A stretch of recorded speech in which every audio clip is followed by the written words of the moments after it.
Welcome back to ZNGP Today. Marc Márquez closed the season with a message that captured how personal this year's title felt.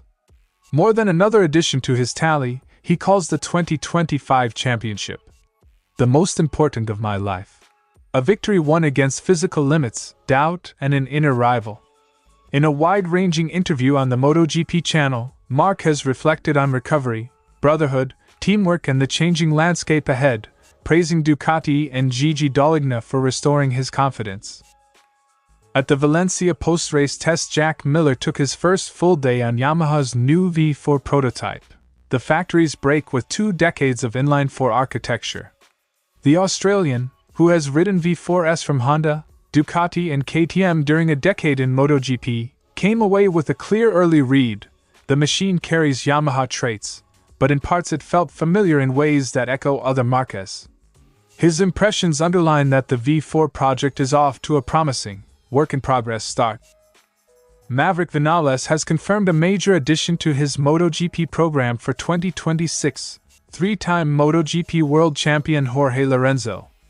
The collaboration marks Vinales' most significant structural change since joining Tech 3 KTM, arriving just as the team undergoes a management shake-up under Günther Steiner's incoming consortium.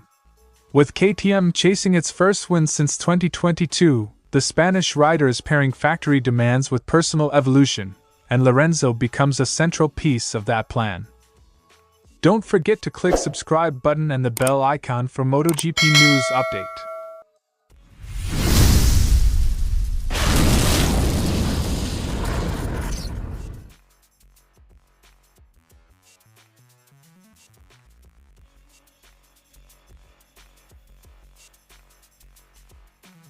Marquez insists the value of this championship is emotional rather than statistical. Having battled his own body and limits, the triumph represented a deeper, interior victory. This championship is the most important of my life. I've had to fight over and over, but more than anything I've had to fight against myself. For a rider famed for defying physics, the real test this year was learning to accept constraints and still find speed. After the knock in the final race, Marquez received reassuring medical news.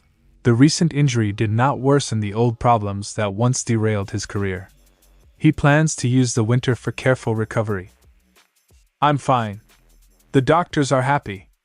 Now it's time to be cautious and use the winter to recover calmly. The paradox is clear. The injury came at an awkward moment for celebration, yet allowed the season's work to be complete and the recovery to begin without pressure. Marquez singled out the Qatar race as the moment when he realized 2025 would be his year. After an unforgivable mistake in Austin, dominating Losail, a circuit that normally doesn't suit him, crystallized his belief. When I dominated in Losail, I thought, this is the year. That weekend provided the emotional and tactical confirmation necessary to push through the season. The intense on-track duel between Marc and Alex carried the risk of fraternal fracture, but the brothers made a deliberate choice to protect their relationship. They agreed that racing incidents would remain on the track, and family would survive the sport's collisions. We decided we can't compete like this off-track. If something happens on track, it happens. We're brothers. Tomorrow is another day. The pact transformed rivalry into a historic season of shared success rather than destructive conflict. Marc publicly backed Pecco Bagnaia's comeback, saying Ducati needs him firing on all cylinders next year. He trusts that preseason testing will be decisive for the Italian's return to form. Marquez frames Bagnaia not as an enemy but as a necessary component of a healthy, competitive paddock. Marquez praised Ducati's faith in bringing him into the factory fold and singled out Gigi Dall'Igna as the kind of leader who can organize a garage and turn it into a weapon.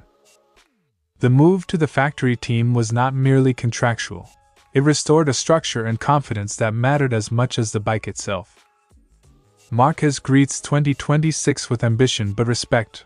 Rivals and manufacturers are making rapid gains. He also warned that 2027's rule and tire changes will create an unpredictable market, forcing riders to rely on instinct. Aprilia is growing, KTM's improving, Honda's stepped forward. 2027 will be the most complicated market I've ever experienced. New tires, engines, projects. The path forward will demand adaptability.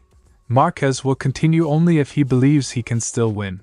Marc Márquez's end-of-season reflections read like the testimony of a rider remade, humbled by limits, fortified by family, and steadied by a supportive factory.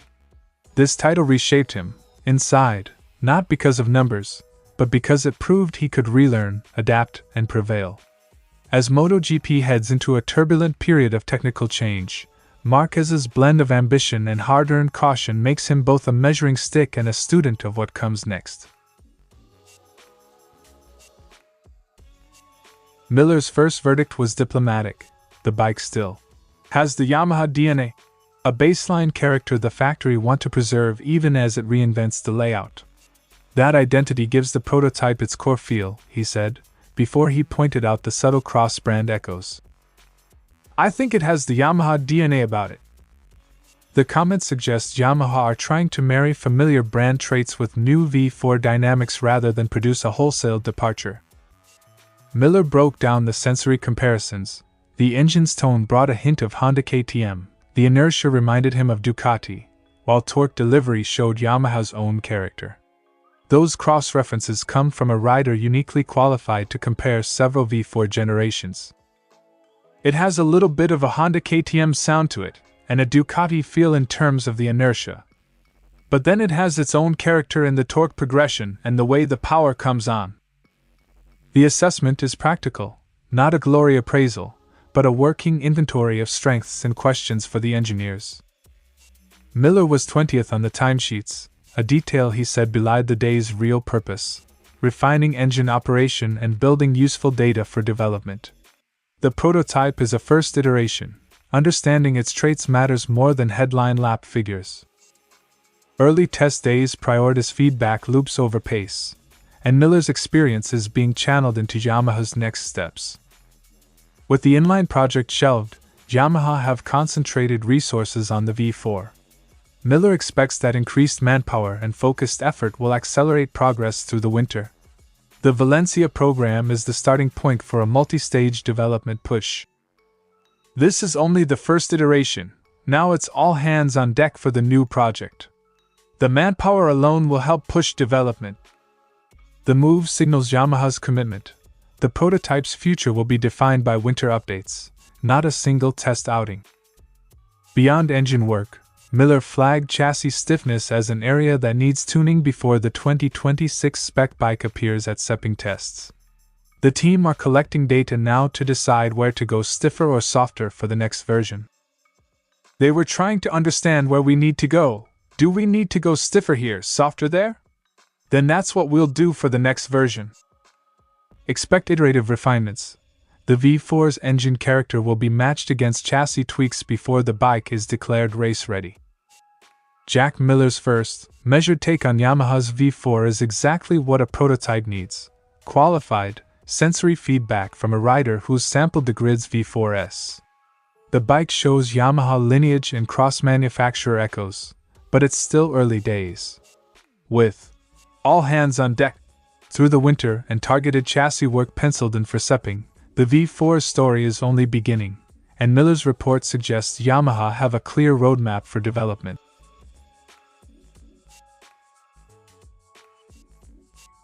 Vinales enters his second season with Tech 3 KTM aiming to strengthen both rider performance and team direction. While he has spoken openly about areas where KTM must improve the RC16, he is equally committed to elevating his own approach. Adding Lorenzo is a huge opportunity to learn and grow in every aspect, as the project enters a new phase. The timing is deliberate, a reset for both rider and team before 2026 testing ramps up. For Lorenzo, the agreement marks his first competitive retirement role directly supporting an active racer. After a brief Yamaha testing stint and years in broadcasting with DAZN, he now returns to the sporting side of MotoGP with a clearly defined mission. Vinales has natural talent and great speed, and the goal is to refine key areas until success becomes the logical outcome. Lorenzo's precision-driven, analytical style aligns naturally with Vinales' search for consistency and race weekend structure. The partnership goes far beyond a mentorship label. Lorenzo will work with Vinales in three main areas: technical sport development, analyzing sessions, refining plans, and upgrading weekend execution. It mirrors the modern MotoGP trend where elite riders rely on multidiscipline, performance teams, to extract final percent gains. Vinales frames the move as part of a broader reinvention. While KTM continues searching for solutions to close the gap at the front, the rider's personal program positions him for a more structured, analytical attack on the new season. Vinales' paraphrase: he begins this new chapter with great motivation and excitement. The message is clear: KTM's progress may take time, but Vinales intends to accelerate his own. Maverick Vinales' decision to bring Jorge Lorenzo into his 2026 campaign signals intent, a rider aiming to transform potential into consistency, backed by one of the sharpest racing minds of the last generation. For Tech 3 KTM, it adds experience, structure, and credibility as the team enters its new management era, and for Vinales, it may be the missing ingredient in turning speed into results. Thanks for watching ZNGP Today, and this is your MotoGP news update. And see you next time!